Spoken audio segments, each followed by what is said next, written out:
Hello and welcome students, मैं अजय कुमावत स्वागत करता हूं आप सभी का let's learn with Ajay sir के ई लर्निंग प्लेटफॉर्म। तो चलिए बच्चे, शुरुआत करते हैं आज की इस बेहतरीन से सेशन की।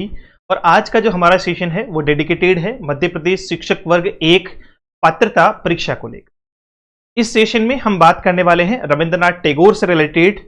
और सबसे पहले कि सर किसी भी टॉपिक को पढ़ने से पहले हमें जानकारी होनी चाहिए उस टॉपिक से रिलेटेड कि हम उसे क्यों पढ़ रहे हैं, कितना पढ़ना है और किस तरीके से पढ़ना है। अगर आप मध्य प्रदेश शिक्षक वर्ग 2 का एग्जामिनेशन दे चुके हैं या आपने पेपर देखा है या आपने लोगों को यह कहते हुए सुना है कि पेपर बहुत ज्यादा जो है वो आउट ऑफ सिलेबस था, या पेपर में थीमेटिक या आपका कॉन्सेप्ट बेस्ड या आपका थीम बेस्ड या आपके जो है वो अंडरस्टैंडिंग बेस्ड क्वेश्चन बहुत सारे पूछे गए, तो इसमें बिल्कुल भी सरप्राइज होने की जरूरत नहीं है, ये बिल्कुल ठीक है। और हमें आगे दोबारा ऐसा सरप्राइज देखने को ना मिले, इसके लिए हम पहले से अपनी नींव को मजबूत करके चलेंगे, चीजों को बेहतर नहीं बेहतरीन तरीके से पढ़ने का प्रयास करें। सबसे पहले रविंद्रनाथ टैगोर को लेने का एक मूल कारण यह है क्योंकि हमें सिलेबस में इनसे रिलेटेड 3 वर्क दिए हुए हैं। जैसे ही हम इन जो है वो गुरुदेव के बारे में जानकारी ले लेंगे तो उसके बाद में उन तीनों वर्क से रिलेटेड जो है वो एक एक करके हमें जानकारी लेने में बड़ा जो है वो चीजें आसानी से हम कवर कर पाए। अगर इनके 3 वर्क की मैं बात करूं तो पहला वर्क आपका जो है वो गीतांजलि का सॉन्ग नंबर 1 है। गीतांजलि जो ऑफस्प्रिंग्स है उसका सॉन्ग नंबर 1 जो है वो अपने सिलेबस में दिया हुआ है। एक ट्रू वर्शिप जो है वो पोइम, यानी 2 पोइम दी हुई है, एक गीतांजलि सॉन्ग नंबर 1 और एक आपका ट्रू वर्शिप। दूसरा आपका जो है वो एक ड्रामा दिया हुआ है द पॉइट एंड पापर, है ना, जिसमें एक कहानी है जो मैं वहीं पर टॉपिक में ही बात करूंगा। एक सटायर जो है वो सैटिरिकल ड्रामा है जिसके बारे में हम लंबी और बेहतरीन चर्चा करेंगे। इसके जस्ट बाद में आपको वही ड्रामा जो है वो मूल तौर पे सिलेबस में देखने को मिलेगा। अब शुरुआत करते हैं इनके बारे में बातचीत करना। मैं क्यों ना पढ़ूं और क्यों ना पढ़ाऊं एक ऐसे व्यक्ति को जिन्हें हम वर्सेटाइल जीनियस कहते हैं।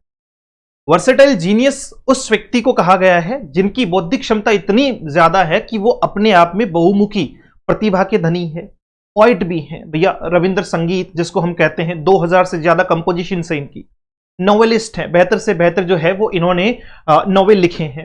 राइटर हैं, ड्रामेटिस्ट हैं, एसेइस्ट हैं, शॉर्ट स्टोरी राइटर हैं। शॉर्ट स्टोरी में काबुलीवाला इनकी बड़ी फेमस शॉर्ट स्टोरी है। प्लेराइट भी हैं, कंपोजर भी हैं, फिलोसोफर भी हैं। और फिलोसोफर तो इनको बहुत सारे लोगों ने मिलते जुलते भी कहा है, जैसे अल्बर्ट आइंस्टाइन भी इनको जो है वो एक बेहतरीन फिलोसोफर के तौर पे, एक अच्छे दार्शनिक के तौर पे जो है वो इनसे मिलते हैं। वहीं सोशल रिफॉर्मर है, समाज में बदलाव लाने की जो है वो इनकी अपेक्षा रही है। एजुकेशनिस्ट हैं, लिंग्विस्ट हैं, भाषा का बहुत ही बेहतर नॉलेज है। मैं रविंद्रनाथ टैगोर को मैन ऑफ द लेटर्स भी कहता हूं, है ना। लिंग्विस्ट कहने के साथ साथ में मैं इन्हें a man of letters, a man of letters कहना कोई बड़ी बात नहीं है। साथ में ही ये एक बेहतर ग्रामेरियन है और आपका पेंटर है। अब बहुत सारी चीजें जो है वो वर्सेटिलिटी जो है वो वर्सेटाइल होने के साथ साथ में इनमें जो है वो पाई जाती है। वर्सेटिलिटी जो है वो इनमें बहुत सारी चीजों में देखने को मिली है।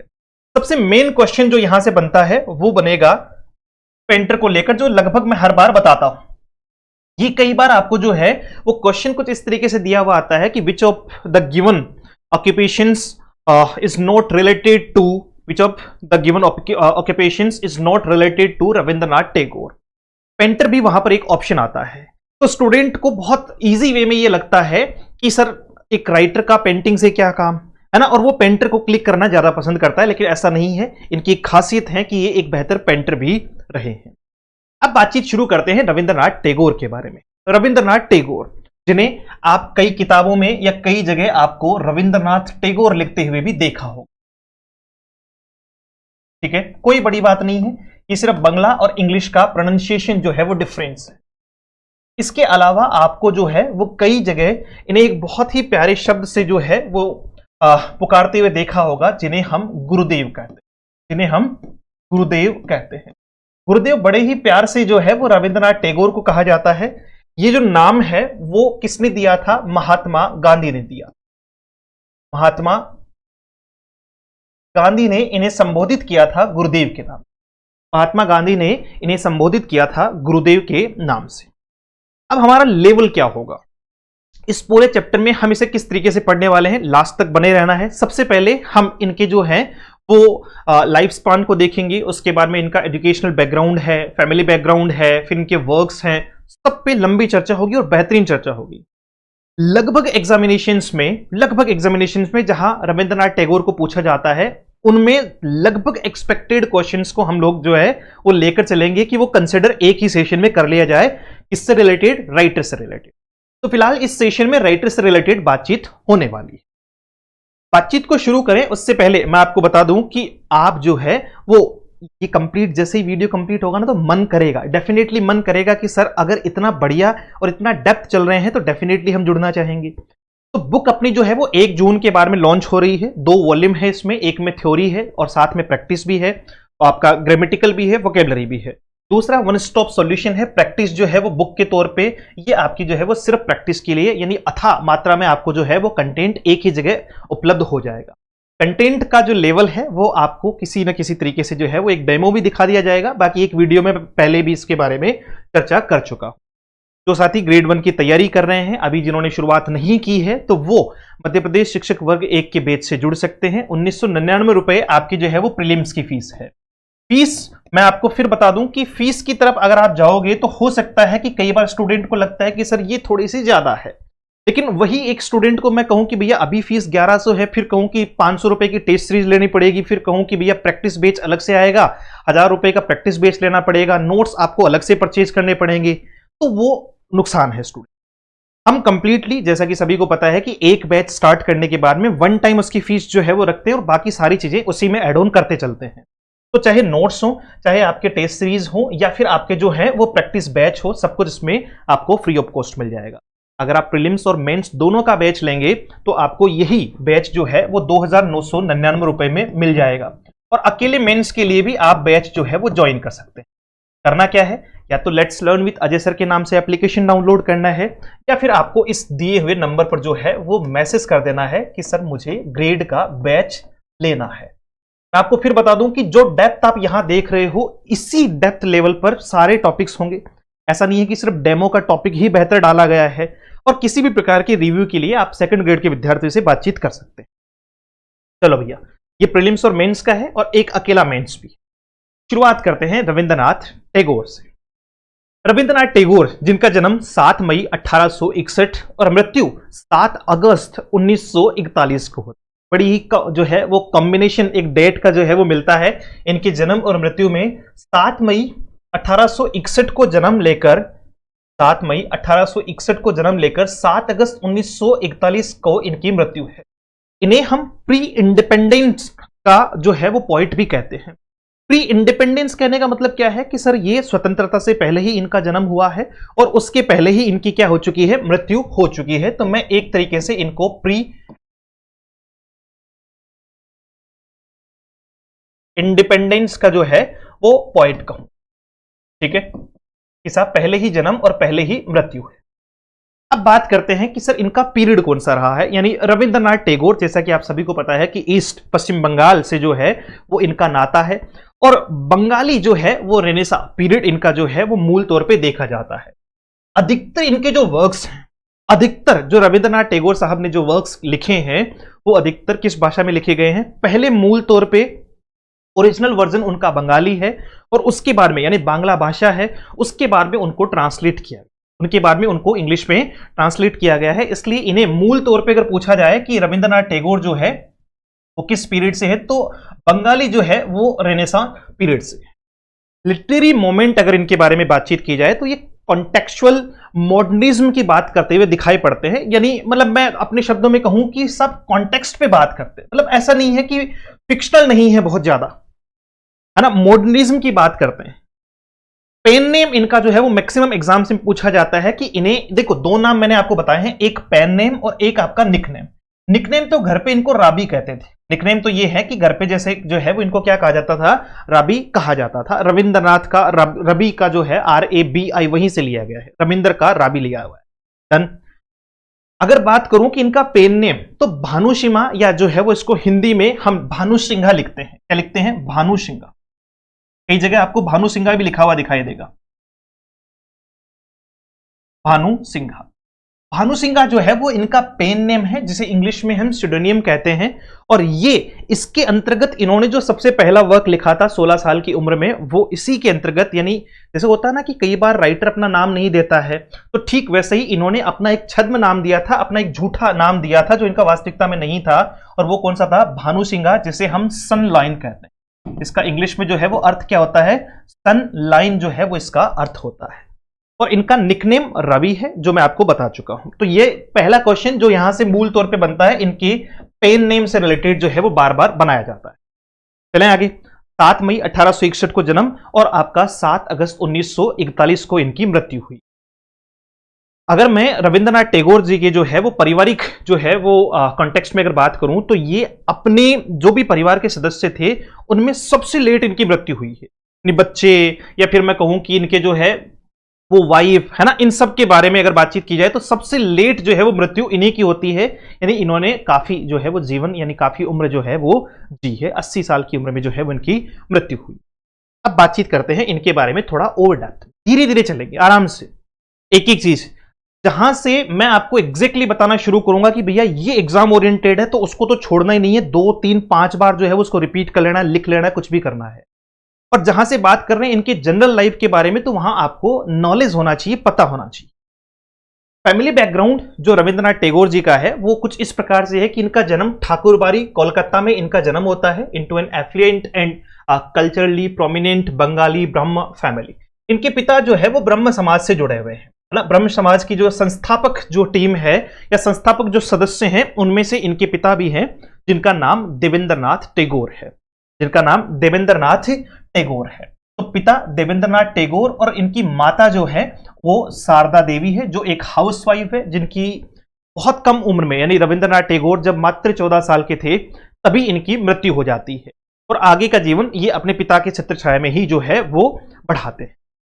सबसे पहले इस पूरे जो है वो बैकग्राउंड में हम लोग फिर से एक बार देख लेते हैं कि सर इनका जन्म जो है वो ठाकुरबाड़ी कोलकाता में इनका जन्म हुआ है। ब्रह्म समाज से जो है वो रिलेटेड है इनका परिवार। देवेंद्रनाथ जो है वो टैगोर इनके पिता हैं और आपके शारदा देवी इनकी माता का नाम है। 14 साल जब इनकी उम्र है उसी समय इनकी जो है वो माता की मृत्यु हो जाती है।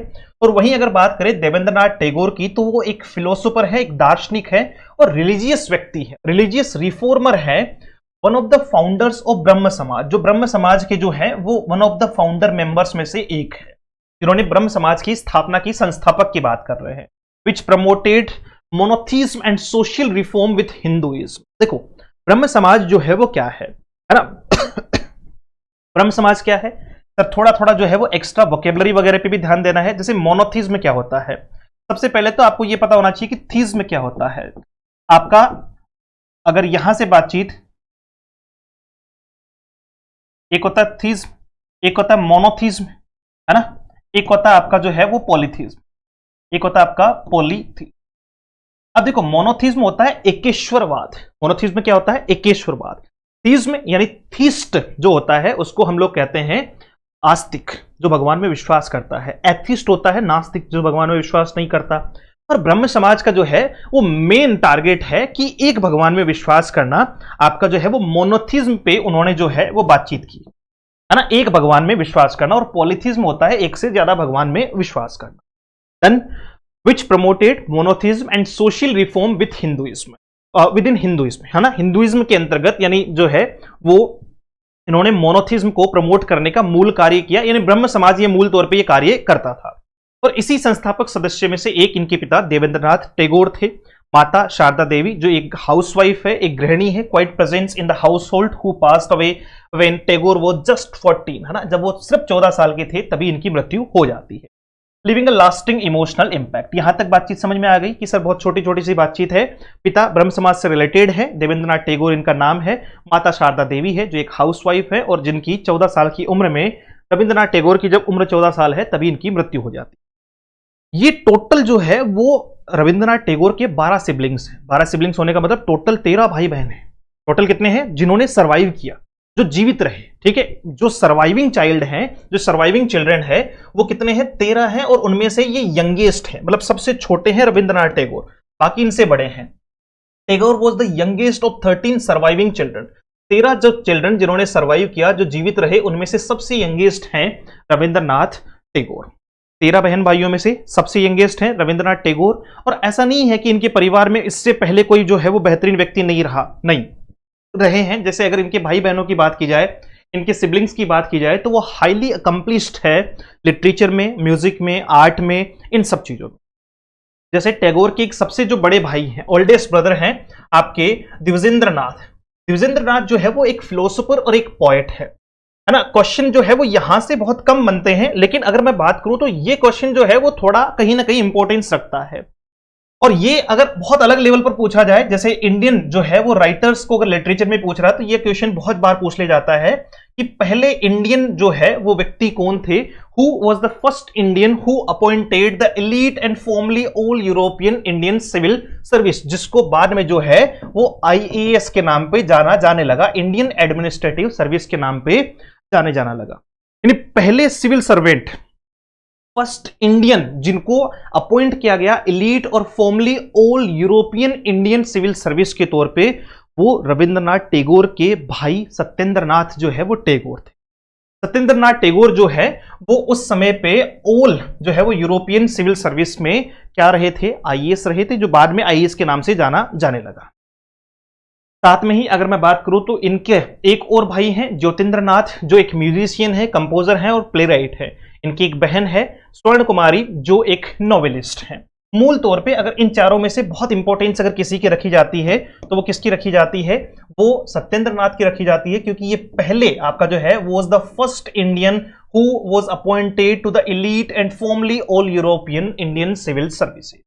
डन। तो ये पहले भारतीय थे, पहले भारतीय सत्येंद्रनाथ टैगोर थे। डन है। अभी इनके फैमिली बैकग्राउंड पे बातचीत कर रहे हैं। फिर बात करते हैं कि सर शादी का क्या है। इन्होंने मृणाली देवी जो है वो उनसे शादी की। मृणाली इनकी पत्नी का नाम है। 1833 में इनसे शादी हुई जब इनकी उम्र 22 वर्ष की थी, और 1902 में इनकी मृत्यु हो गई। दे हैड 5 चिल्ड्रन, इनसे यानी मृणाली देवी से इन्हें 5 बच्चे थे।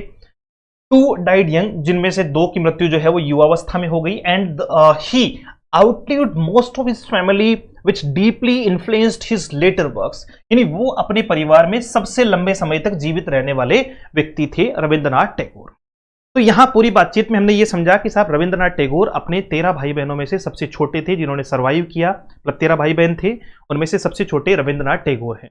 इनके 4 भाई बहनों के बारे में बातचीत जो है वो मूल तौर पे की जाती है, जिनमें से सबसे इंपॉर्टेंट है सत्येंद्रनाथ टैगोर, जो ऑल इंडिया जो है वो यूरोपियन जो है वो all European Indian civil service के पहले जो है वो व्यक्ति थे जिनको अपॉइंट किया गया था। इन्होंने मृणाली देवी से शादी की, 5 बच्चे थे, 2 जो है वो जल्दी जो है वो एक्सपायर हो गए और बाकी जो है वो बाद की बात। ये इनका मतलब एक फैमिली बैकग्राउंड है। अब थोड़ा सा इनके एजुकेशन के बारे में बात करते हैं कि सर क्या शिक्षा जो है वो किस तरीके की शिक्षा रही, क्योंकि जिस तरीके का व्यक्ति बताया हमने शुरुआती दौर में कि वर्सेटाइल जो है वो जीनियस कहा है, तो ये सारी चीजें आई कहां से हैं, उसका बैकग्राउंड तो देखें पहले। और बैकग्राउंड क्या है कि सर एजुकेशनल बैकग्राउंड ये कहता है कि इनको जो शुरुआती शिक्षा है वो घर से मिली है। कहां से मिली है? घर से मिली है, प्राइवेट ट्यूटर्स के माध्यम से मिली है, जहां उन्होंने Sanskrit, Bengali, arithmetic, drawing, English और म्यूजिक सीखा, है ना। प्राइवेट ट्यूटर जो है वो इनके घर वालों ने इनको लगा के दिया और उन्होंने ही घर पे आके इनको सब कुछ सिखाया। फिर इसके बाद में ये अपने पिता के साथ में जो है वो एक तरीके से यात्रा पर निकलते हैं, ठीक है। 1873 ही travelled with his father to the Himalayas where he studied classical text। देखो यहां जो है वो उन्होंने क्या सीखा, क्लासिकल टेक्स्ट सीखा, एस्ट्रोनॉमी सीखी, नेचर सीखा। मैं आपको फिर बता दूं ये सिर्फ जनरल जानकारी है जो मैं आपको आर.एन. टैगोर साहब के बारे में दे रहा हूं। यहां से कोई बहुत बेहतर क्वेश्चन नहीं बनता है कि साहब उन्होंने कहां से क्या सीखा, एस्ट्रोनॉमी कहां से सीखी, ऐसा कोई क्वेश्चन किसी भी लेवल के एग्जाम में नहीं पूछा जाता है। An experience that deeply shaped his world view. अब देखो ये मैं आपको क्यों बता रहा हूं, क्योंकि यहां से इन्होंने देखो क्लासिकल टेक्स्ट सीखा, एस्ट्रोनॉमी सीखी और साथ में नेचर जो है वो उसके बारे में बातचीत की। इनका जो पोइटिक एक्सपीरियंस है या इनका जो वर्क है उसमें आपको बार बार ये थीम्स जो है वो नजर आएगी जो उन्होंने, जैसे म्यूजिक है, ड्राइंग है, आपका जो है वो नेचर है, एस्ट्रोनॉमी है, डिवाइन है, फिलोसफी है, ये सब कुछ जो है वो इनके वर्क्स में आपको नजर आता है। फिर यहां से एक छोटा सा और नोट करना कि ये जो है वो उसी यात्रा के दौरान एक मंथ के लिए जो है वो कहां रुके थे, ये अमृतसर रुके थे। और अमृतसर में जब इन्होंने क्या सुनी, वहां मेलोडियस जो है वो गुरबानी और नानक बानी जो है वो फेमस आपके जो है वो गोल्डन टेम्पल जो हमारा स्वर्ण मंदिर है, वहां जब इन्होंने ये सुनी तो बड़ा इन्फ्लुएंस है ना, वहां पर जो गुरबानी या आपका जो है वो नानक बानी होती है उसको सुनने के बाद ये बड़ा इन्फ्लुएंस्ड हुए। और इन्फ्लुएंस के माध्यम से यानी एक तरीके से सिख धर्म के प्रति भी इनका जो है वो बहुत ही लगाव रहा। बाद में इन्होंने 6 पोएम जो है वो सिखिज्म से रिलेटेड रखी है ना, सिख धर्म से रिलेटेड रखी। और साथ में ही आपका जो है वो कई सारे आर्टिकल जो है वो बंगाली चिल्ड्रंस मैगजीन में जो है वो सिखिज्म को लेकर लिखी। और इसका एक और प्रभाव अगर मैं आपको बताऊं इतिहास में जो है वो जो दर्ज हुआ वो था, जो रविंद्रनाथ टैगोर हैं उन्होंने 1910 में एक वर्क लिखा, 1910 में एक वर्क लिखा जिसको हम गीतांजलि सॉन्ग ऑफरिंग्स के नाम से जानते हैं। फिर 1912 में इसका ट्रांसलेशन किया इंग्लिश में, पहले ये बंगला में लिखा गया था, 1912 में इसका ट्रांसलेशन किया गया। 1913 में ये नोबेल पुरस्कार प्राप्त करने वाले पहले भारतीय बने, ठीक है। उसके ठीक बाद में, या नॉन यूरोपियन कह दूं, पहले एशियाई कह दूं, है ना। उसके बाद में 1915 में किंग जॉर्ज V ने, 1915 में किंग जॉर्ज V ने इन्हें नाइटहुड की उपाधि दी। इनको जन्मदिन पर जो है वो ब्रिटिश सरकार ने नाइटहुड, जैसे उपाधि होती है तो नाइटहुड की उपाधि से नवाजा कि भाई रविंद्रनाथ टैगोर को जो है वो नाइटहुड की उपाधि दी 1915 में। और 1919 में जो है वो इस उपाधि को इन्होंने त्याग दिया। उसका मूल कारण था जलियांवाला बाग हत्या का। 1919 में हुआ था, आप सबको याद होगा। 1919 में देश की मतलब इतिहास की बहुत बड़ी, और जो है वो मैं कहूं कि बहुत बड़ी या जिसको मतलब हम लोग अब भी एक्सेप्ट नहीं कर पाते हैं, ऐसी एक घटना जो है वो घटी जिसको हम जलियांवाला बाग हत्याकांड कहते हैं। और उसी को देखते हुए इतना दुखी हुए कि इन्होंने नाइटहुड की उपाधि वापस लौटा दी कि भाई साहब हाथ जोड़े तुम्हें, है ना, तुम हमें सम्मान दे रहे हो और हमारे ही लोगों को जो है वो तुमने इस तरीके से उनके साथ में नरसंहार किया है। तो कहीं ना कहीं इनका जो है वो सिखिज्म से रिलेटेड जो रिलेशन है वो मुझे कहीं ना कहीं यहां पर भी देखने को मिलता है। तो ये एक रो याद रखना, ये वो गीतांजलि है जो इन्होंने बंगला में लिखी, उसके बाद में ट्रांसलेट की, ये आपका नोवेल मिला। उसके बाद में 15 में इनको नाइटहुड की उपाधि दी और 19 में इन्होंने त्याग दी, और ये जलियांवाला बाग हत्याकांड पर त्यागी थी। तो इनका कहीं ना कहीं एक बचपन का इन्फ्लुएंस भी था सिख धर्म से रिलेटेड, है। ये इनकी बेसिक नेचर पे जो है वो हमने बातचीत की है। अब बात आती है कुछ इन्हीं टाइप की चीजों को लेकर कि 1878 में उनको जो है वो इंग्लैंड भेजा गया एजुकेशन के लिए। वहां उन्होंने यूनिवर्सिटी कॉलेज लंदन में एडमिशन लिया और लॉ स्टार्ट किया ना, जो है वो आपका लॉ पढ़ना स्टार्ट की। लेकिन बड़े मेरी तरह जो है वो मस्त मौजी आदमी थे, इन्होंने जो है वो आखिर में डिसीजन लिया कि भैया मैं नहीं कर रहा हूं। और उन्होंने उसको बिना कंप्लीट किए ही, डिग्री कंप्लीट नहीं हुई, 1878 में इनको भेजा गया था, उसके बाद में विदाउट डिग्री कंप्लीट किए ये वापस आ गए। और वापस आने के बाद में देखो, रविंद्रनाथ टैगोर एक बहुत बड़े और अच्छे जो है वो परिवार से आते थे, बढ़िया। इनके पास में उस समय पे इनकी जो है वो खुद की नाव हुआ करती थी, मतलब पारिवारिक नाव हुआ करती थी, है ना। जैसे आजकल जो है वो आप देखते होंगे कि बड़े बड़े जो है वो रईसों के पास में जो है वो अपनी खुद की याट होती, जो है वो अपन जिसको जो है वो याट कहते हैं, या फिर बहुत सारी चीजें। देखो अब ये जो सारी चीजें हैं, इनकी बहुत सारी संपत्तियां थी।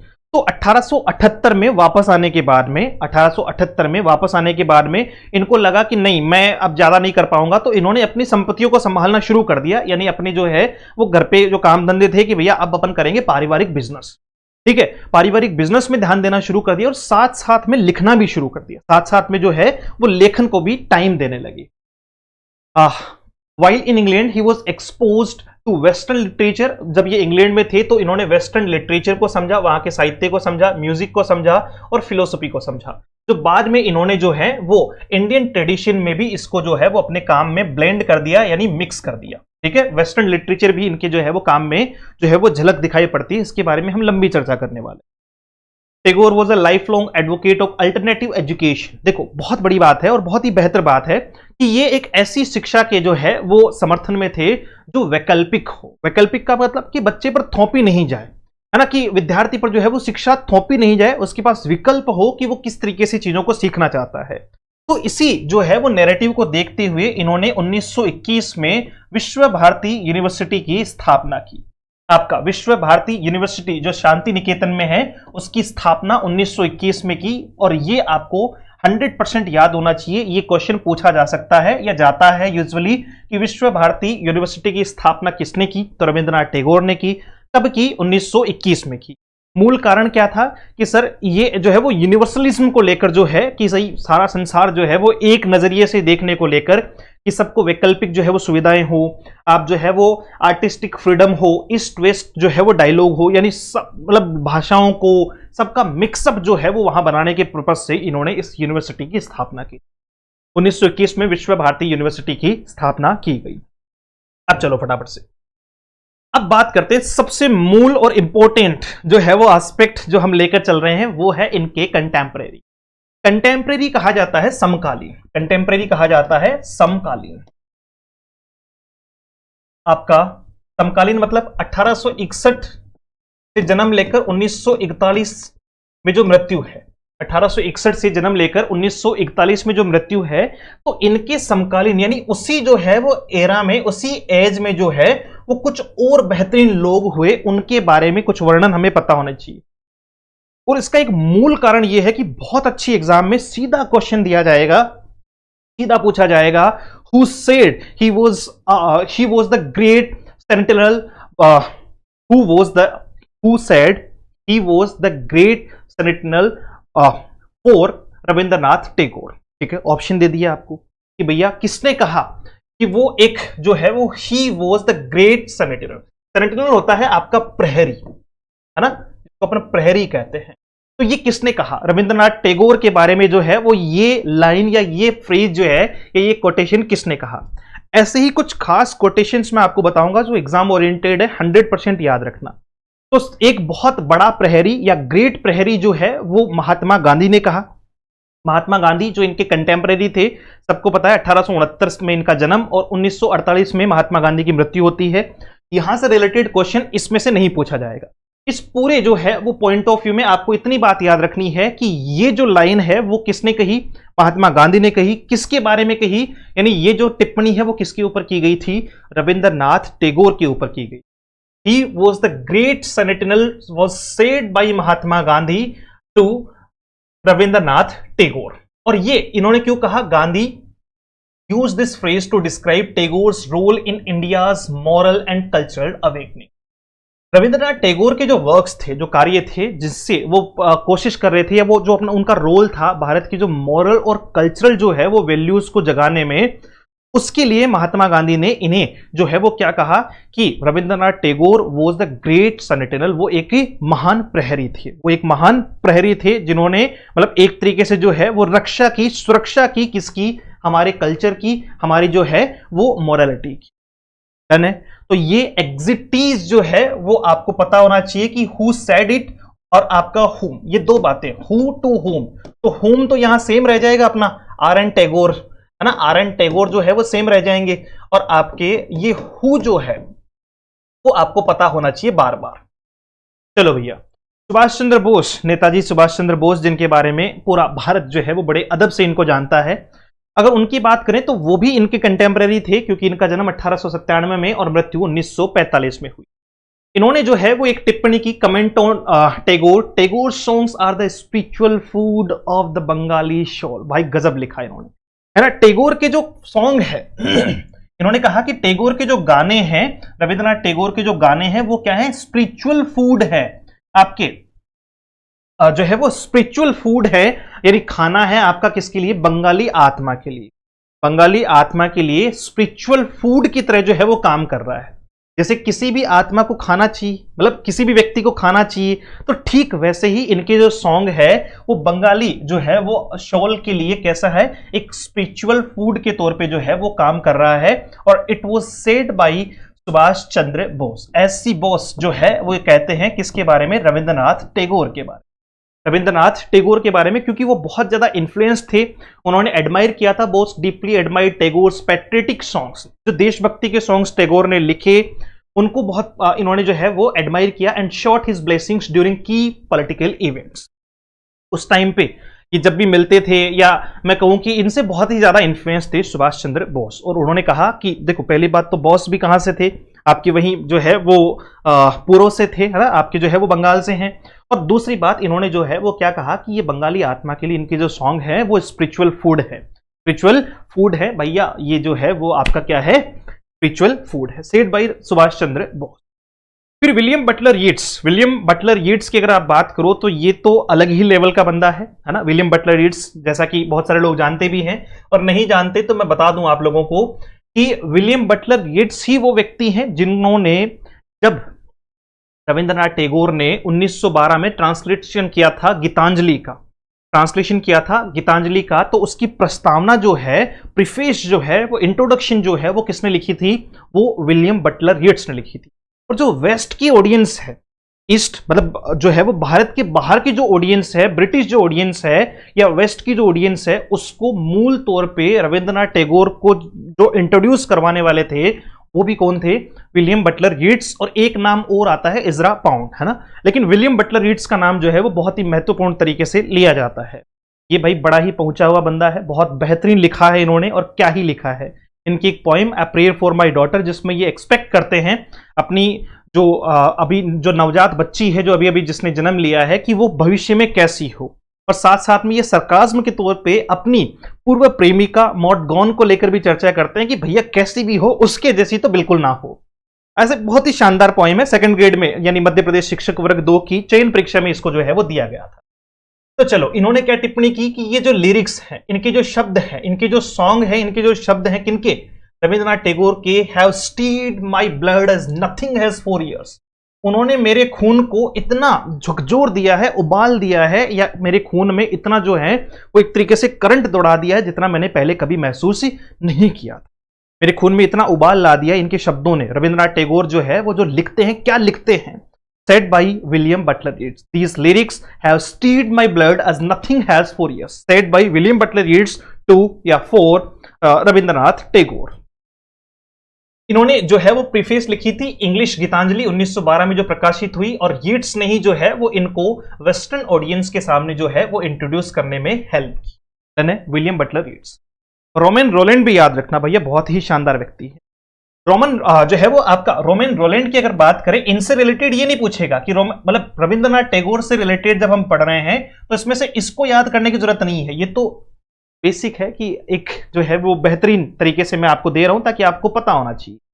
वो यहां से नहीं पूछेगा कि बताओ रोमन रोलैंड का जो है वो जन्म कब हुआ है, 1866 या मृत्यु कब हुई है। अच्छा, इन्होंने क्या कमेंट किया और रविंद्रनाथ टैगोर को लेकर इन्होंने एक टिप्पणी की, ही is the messenger of the east. ये भी बहुत अच्छा क्वेश्चन है, हु सेड इट, है ना। और ये बहुत कम बच्चों को पता होता है, क्यों, क्योंकि रोमन रोलैंड का नाम ही बहुत कम बच्चे जानते हैं, है ना। सुभाष चंद्र बोस, इनका नाम जरूर जानते हैं। अगर मान लो ये क्वेश्चन आए और ऑप्शन में अगर सुभाष चंद्र बोस, महात्मा गांधी, या आपके जो है वो विलियम बटलर यीट्स और आपका रोमन रोलैंड हो, तो अधिकतर बच्चे अपने ही लोगों का नाम जो है वो लेकर आएंगे जिनको नहीं पता usually.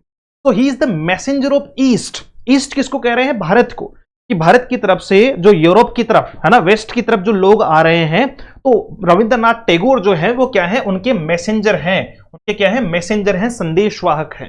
Who said it, it was said by Romain Rolland for Rabindranath Tagore.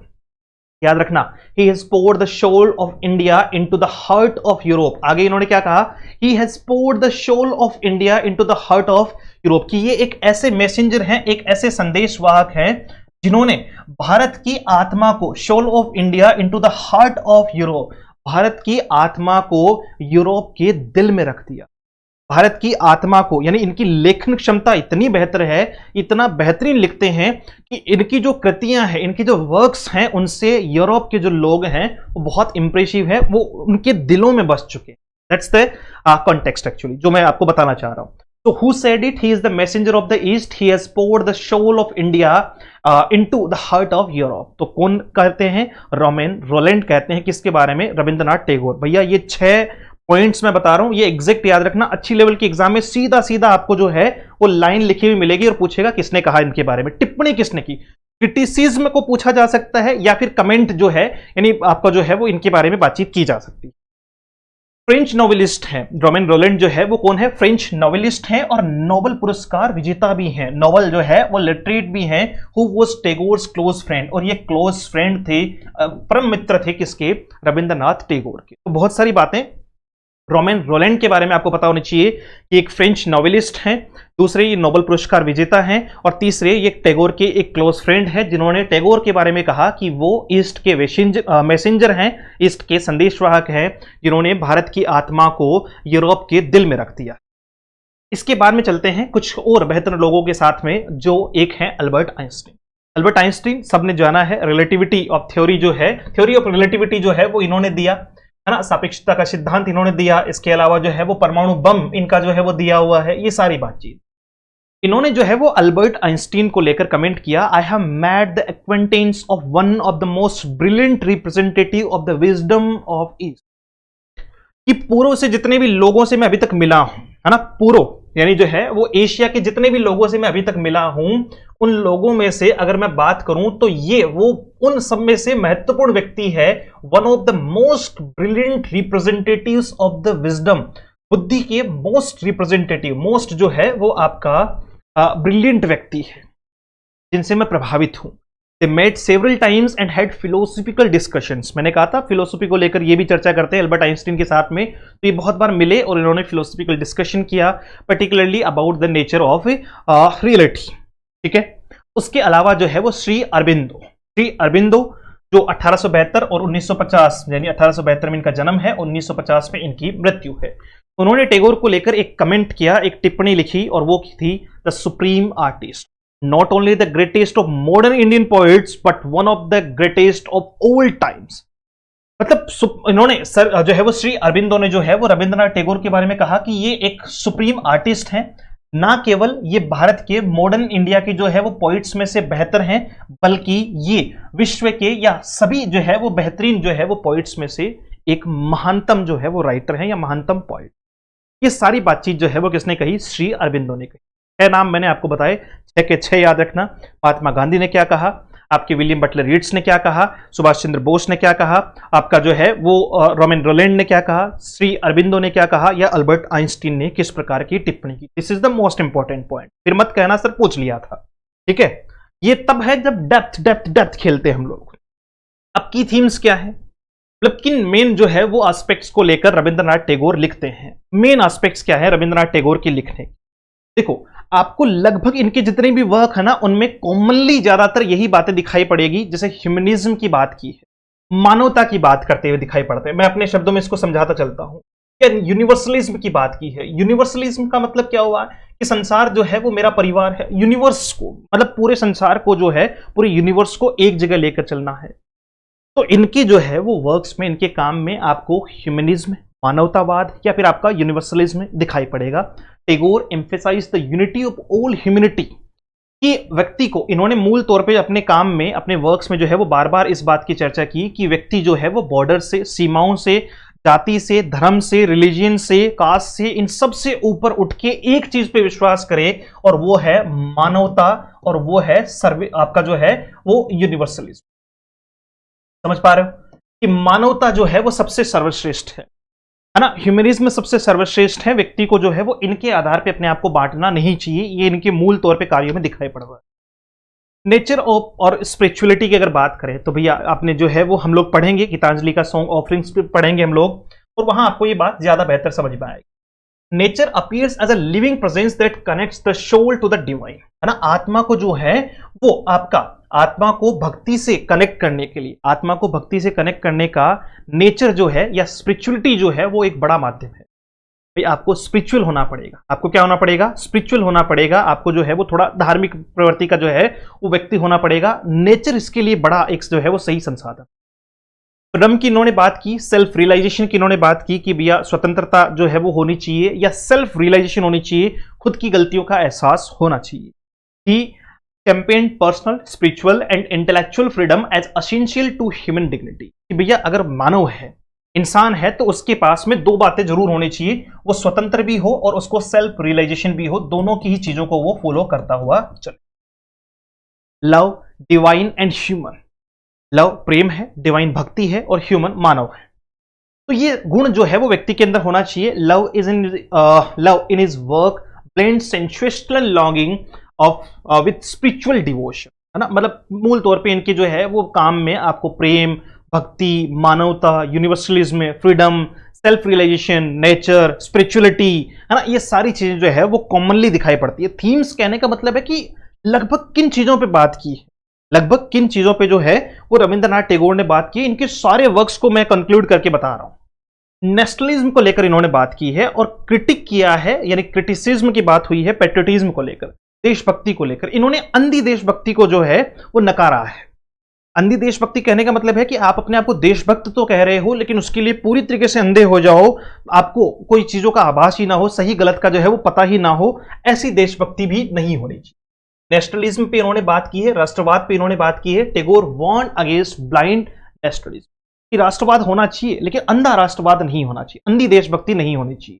And advocate for global harmony, और जो ग्लोबल हार्मनी है उसका समर्थन किया है कि पूरा संसार जो है वो मिलजुल कर रहे, है ना, वसुदेव कुटुंबकम की भावना जो भारत की हमेशा से रही है उसको फॉलो करे।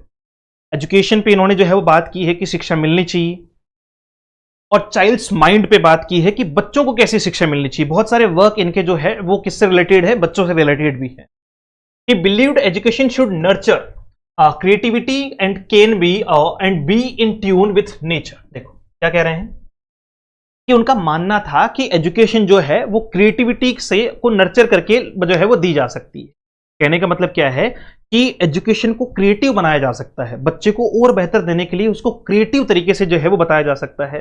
फेमिनिन की बात की है, फेमिनिस्ट एक वर्ड होता है जो विमेन एडवोकेसी की बात करता है, यानी महिलाओं को सपोर्ट करता है, वुमेन इक्विवेलेंसी को सपोर्ट करता है।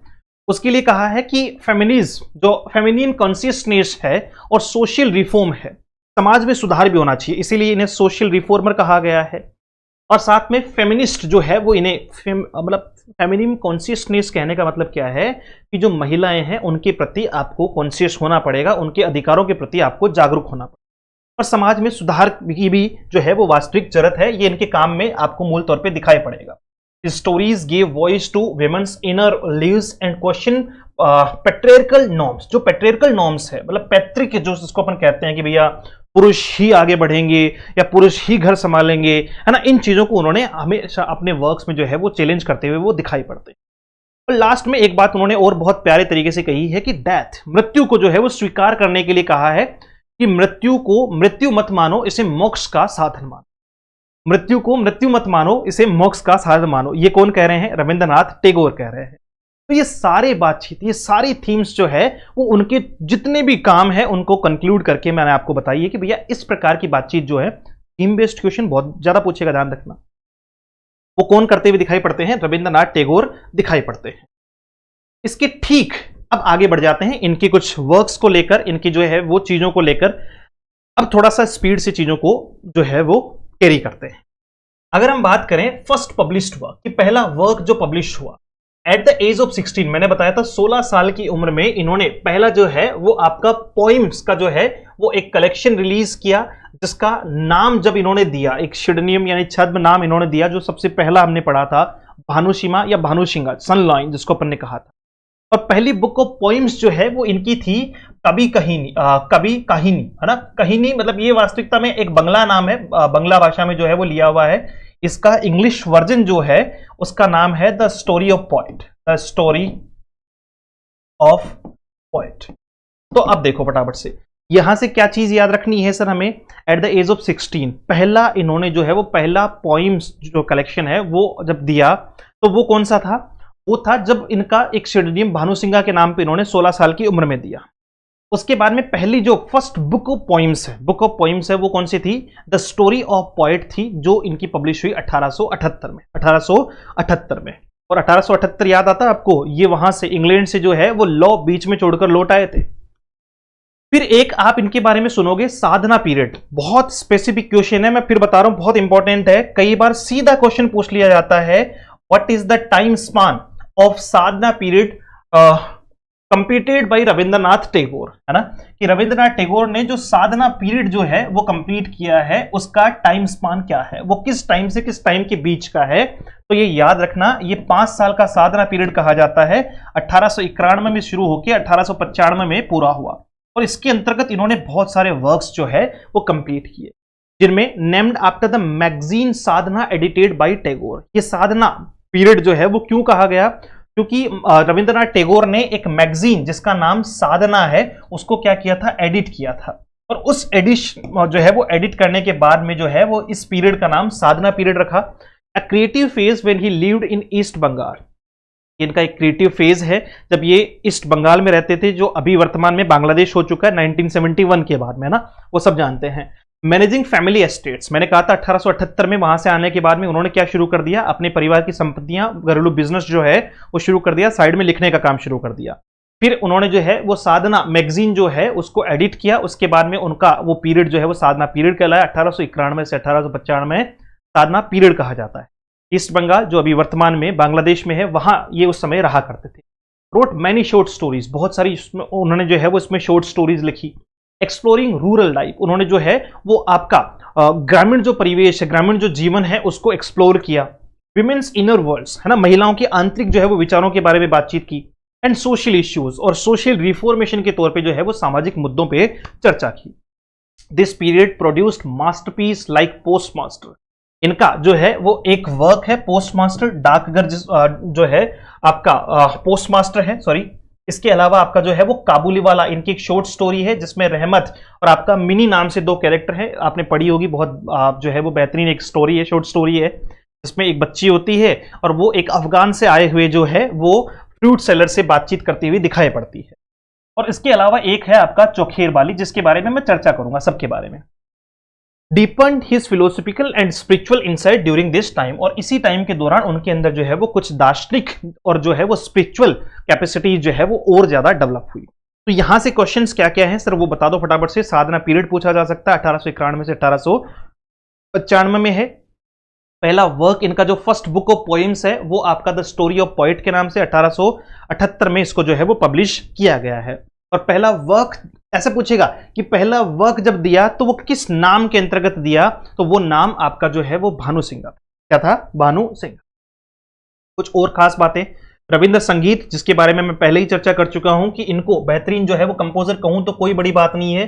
2000 से ज्यादा सॉन्ग जो है उनका कलेक्शन रविंद्र संगीत के नाम से जाना जाता है ना। आपका composed over 2000 songs now called Ravinder Sangeet, a fusion of classical, folk and devotional music with his own lyrics. खुद के लिरिक्स थे, उससे उन्होंने जो है वो क्लासिकल म्यूजिक बनाया, फोक म्यूजिक बनाया और डिवोशनल म्यूजिक जो है वो बनाया। और ऐसा पूछा जाए क्वेश्चन कि रविंद्रनाथ टैगोर के जो सॉन्ग्स हैं वो किस नाम से जाने जाते हैं, तो उनका कलेक्शन आपका जो है वो रविंद्र संगीत के नाम से जाना जाता है। नोबेल प्राइज इनको मिला 1913 में, जिसकी एक मैं सीक्वेंस आपको बता चुका हूं। 1910 में गीतांजलि का सॉन्ग ऑफरिंग्स इन्होंने बांग्ला भाषा में लिखा। फिर इन्होंने जो है वो इनके कुछ दोस्त थे, जिनमें से एक विलियम बटलर यीट्स है, एक इज़रा पाउंड है। जब इन्होंने प्रेरित किया कि इनको वेस्ट ऑडियंस को भी, मतलब ये बाहर निकले सिर्फ बांग्ला भाषा से, तो ये भारत या बंगाली जो है वो भाषी लोगों को ही प्रभावित कर पाएंगे।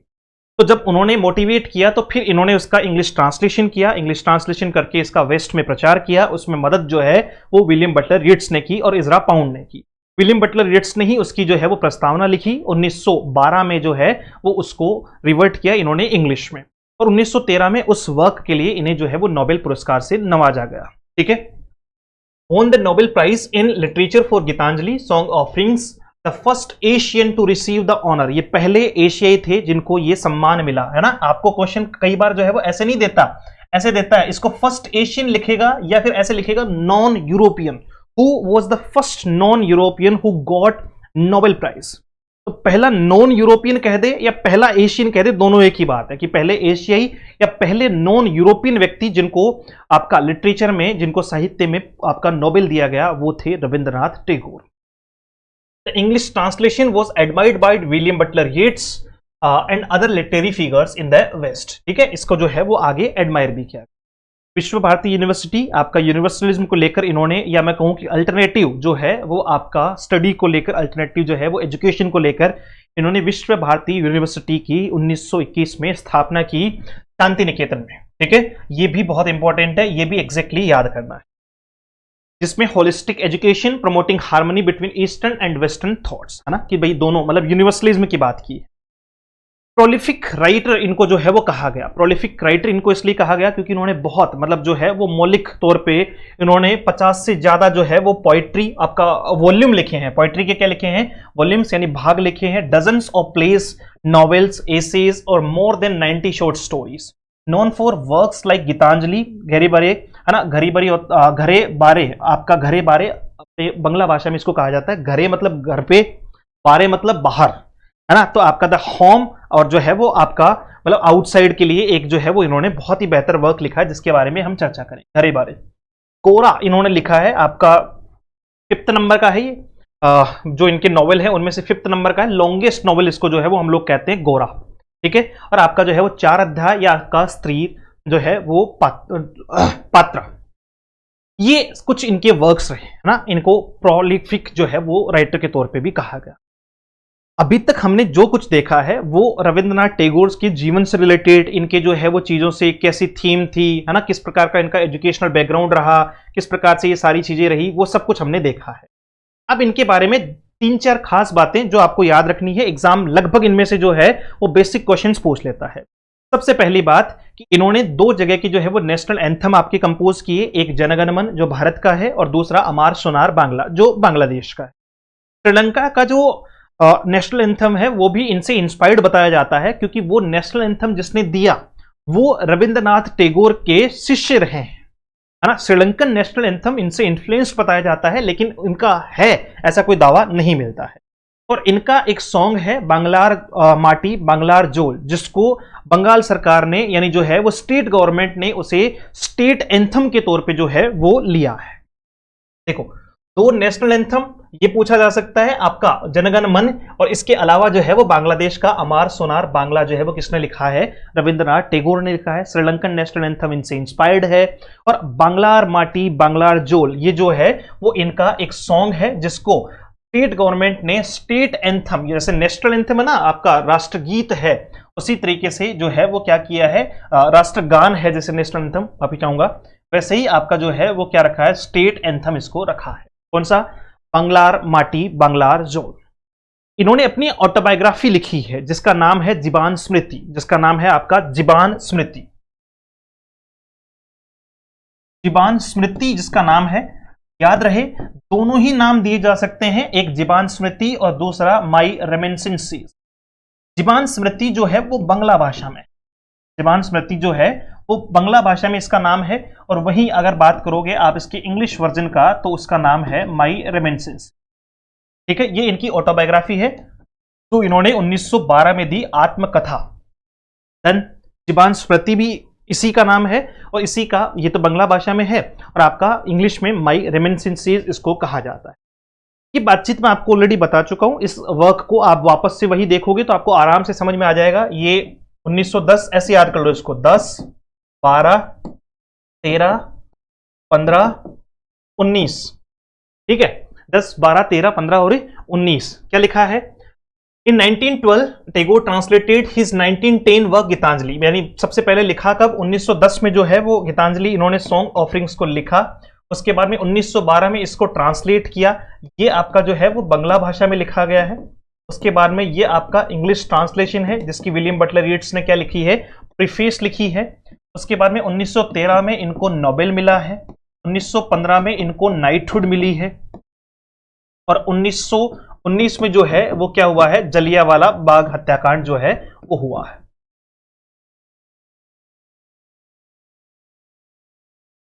ठीक है, जलियांवाला। देखो फटाफट से मैं एक बार रिपीट करवा देता हूं। ये सबको पता है कि इन्होंने 1910 में लिखा, 1912 में इंग्लिश में ट्रांसलेट किया। ये जब लंदन की ट्रिप पे थे तो इन्होंने कुछ पोइम्स जो है वो किसके साथ में शेयर की? विलियम बटलर येट्स और इजरा पाउंड के साथ में शेयर की। फिर उन्होंने जो है वो उसको बहुत सराहा और कहा कि भैया इसका इंग्लिश ट्रांसलेशन कर दिया जाए। और उसी के बाद में इन्होंने इसका इंग्लिश ट्रांसलेशन किया। शुरुआती दौर में 157 जो है वो इसमें पोइम थी, जिसको बाद में 157 से कम करके 103 रख दिया गया, है ना, 103 रख दिया गया, जिनमें से बंगला भाषा की या बंगला से जो है वो आपकी 53, मतलब इसके बारे में मैं लंबी चर्चा जो है वो हम गीतांजलि में करेंगे क्योंकि गीतांजलि हमारे जो है वो सिलेबस में भी है। तो मैं यहां इसके बारे में कोई ज्यादा विशेष चर्चा नहीं करना चाहता हूं, वहां अपन डेप्थ में बात कर लेंगे। फिर देखो यहां से जो है वो क्या दिया हुआ, 1913 में इन्होंने नोबेल जीता, ठीक है। नोबेल जीतने वाले फर्स्ट एशियन या फर्स्ट नॉन यूरोपियन, दोनों एक ही बात है। He was awarded a knighthood by King George V। किसने दी? किंग जॉर्ज V ने जो है वो इनको नाइटहुड की उपाधि दी 1915 में, इनके जो है वो बर्थडे ऑनर पर। But Tagore renounced it after the 1999 Jallianwala Bagh Bhaskar, है ना, जलियांवाला बाग हत्याकांड के जो है वो विरोध में इन्होंने इसको वापस लौटा दिया। Tagore was the first non European to receive a Nobel prize, है ना, आप नॉन यूरोपियन कह दो या फर्स्ट एशियन कह दो, in literature and the second non-European to receive a Nobel Prize after Theodore Roosevelt। चलो अब बात करते हैं most important works of Rabindranath Tagore. देखो क्यों जरूरी है सर, कहां जरूरी पड़ रही कि बस सर राइटर में तो इतना ही होता है कि बर्थ पढ़ लो, डेथ पढ़ लो, एक आधा कोई पेन नेम हो या एक आधा कोई ऐसा नाम हो, किसी ने कुछ खास बात की हो, जैसे जनगण मन पढ़ लिया बच्चे ने, अमार सोनार बांग्ला पढ़ लिया, हो गया रविंद्रनाथ टैगोर। क्वेश्चन आएगा कि भैया विनोदिनी रविंद्रनाथ टैगोर का कौन सा कैरेक्टर है ना, किस जो है वो वर्क का कैरेक्टर है, इस लेवल के भी क्वेश्चन आते हैं और एग्जाम में पूछे जा सकते हैं, कोई बड़ी बात नहीं है। आरपीसी भी पूछता है, एमपी भी पूछता है, जैसे इस बार भी जो है वो अनटचेबल आपका बखा एक कैरेक्टर जो है वो दिया गया था, है ना, ग्रेड्स जो है वो सेकंड में, और मैंने चिल्ला चिल्ला के बताया था, मैंने कहा भैया पढ़ना, ढंग से पढ़ना। अनटचेबल जो बखा की मैं बात कर रहा हूं वो रविंद्रनाथ टैगोर से रिलेटेड नहीं है, लेकिन वो किसी राइटर के ही वर्क से रिलेटेड है। बखा का जो कैरेक्टर है वो किसी राइटर के ही वर्क से रिलेटेड है। तो अब बात करते हैं इनके कुछ मूल कामों की। वैसे रविंद्रनाथ टैगोर के जितने काम है वो सारे पढ़ पाना बहुत मुश्किल है, मतलब मुश्किल तो नहीं है लेकिन सिलेबस में इतना नहीं है, तो जाहिर सी बात है हम उन टॉप और बेस्ट वर्क्स के बारे में बात करेंगे जो एग्जाम ओरिएंटेड है या जिन्हें हमें पढ़ना ही पढ़ना होता है। पढ़ा देते हैं, आ जाओ फटाफट।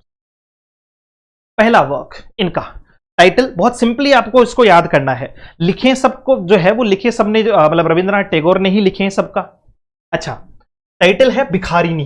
भिखारिनी नाम से ही आपको पता चल गया होगा कि भिखारिनी तो ये किसी जो है वो पुअर या भिखारी जो है वो महिला या जो है वो महिला के बारे में बात कर रहा होगा। भिखारिनी मतलब किसी महिला को जो है वो रिप्रेजेंट कर रहा है, बेगर विमन है ना, एक भीख मांगने वाली महिला है, उसको लेकर इन्होंने लिखा है आपका भिखारिनी। ठीक है, बंगला भाषा में आपको पहले ही कह चुका हूं, इन्होंने लगभग अपने वर्क जो है वो बंगला में ही लिखे हैं, बंगाली में ही लिखे, बंगला में बोल देता हूं इसको, और उसके बाद में जो है वो ट्रांसलेट किसमें किया है, इंग्लिश में किया। कब लिखा है, तो ये 1877 में लिखा है भिखारिनी, 1877 में। ये दो तीन चीजें आपको याद रखनी है। अब इसमें क्या है, देखो इसका सिग्निफिकेंस क्या है, it is the first short story. ये बहुत इंपॉर्टेंट है, बहुत ज्यादा इंपॉर्टेंट है ये लाइन कि भैया पहली short story written in Bengali literature, Bangla भाषा में बंगाली लिटरेचर में लिखी हुई पहली शॉर्ट स्टोरी कौन सी है। बंगाली लिटरेचर में लिखी हुई पहली शॉर्ट स्टोरी, बाद में इन्होंने बहुत सारी लिखी, काबुली वाला लिखी और भी लिखी, लेकिन पहली शॉर्ट स्टोरी कौन सी है, भिखारिनी है, द बेगर वुमन है, 1877 में इसको लिखा गया था। एंड दस also considered the first modern short story in Indian literature, और साथ साथ में भिखारिनी यानी बेगर वुमन जो 1877 में आई रविंद्रनाथ टैगोर के द्वारा, उसे इंडियन जो है वो फर्स्ट मॉडर्न शॉर्ट स्टोरी जो है वो इंडियन लिटरेचर की कहा गया, इंडियन लिटरेचर की फर्स्ट मॉडर्न शॉर्ट स्टोरी कहा गया, इंडियन लिटरेचर की फर्स्ट मॉडर्न शॉर्ट स्टोरी कहा गया। Is it? कॉन्टेक्स्ट समझ लेते हैं इसका।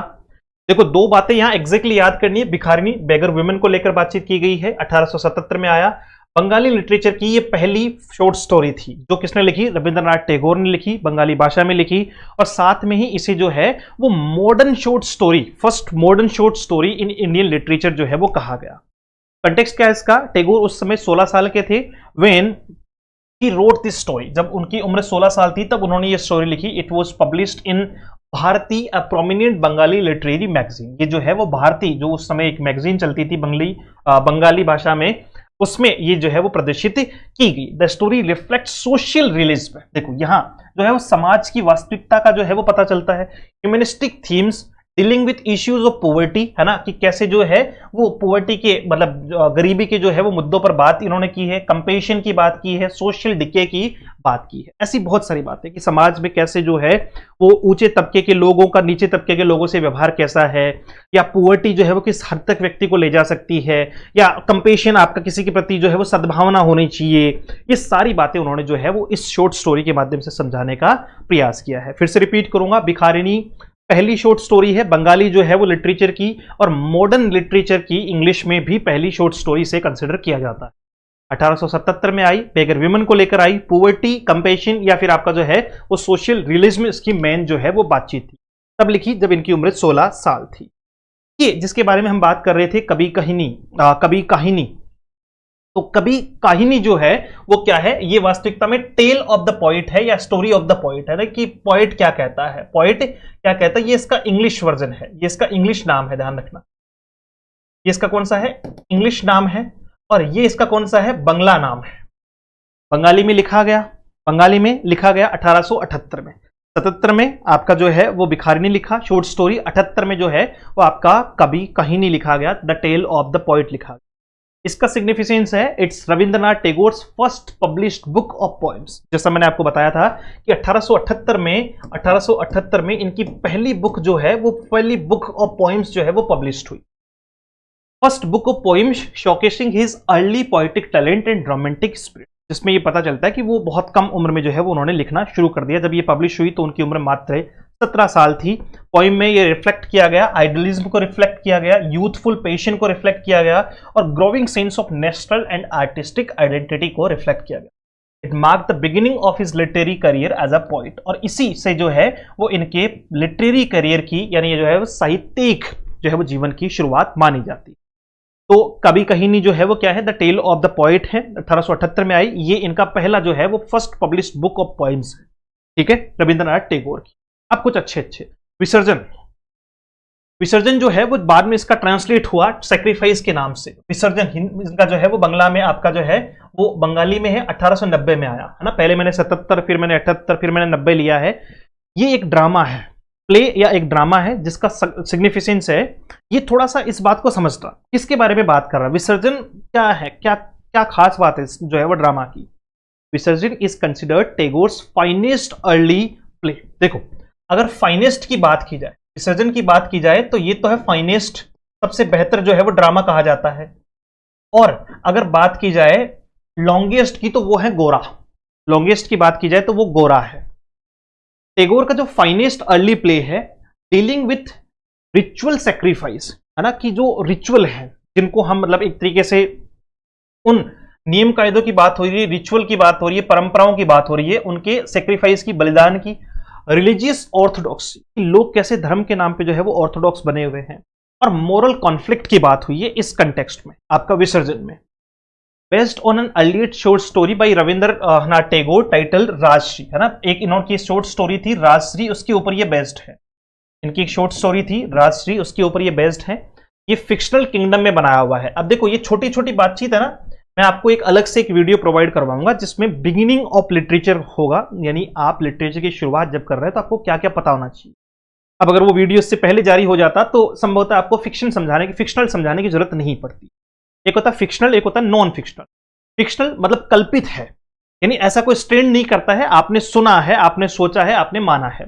जैसे आर के नारायण का एक बहुत ही फेमस जो है वो वर्क, मतलब वर्क तो बहुत सारे हैं, बहुत ही फेमस प्लेस जो है वो एग्जाम में बार बार पूछा जाता है, मालगुड़ी। मालगुड़ी एक फिक्शनल प्लेस उन्होंने बनाया है। क्या बनाया है? मालगुड़ी एक फिक्शनल प्लेस उन्होंने बनाया है।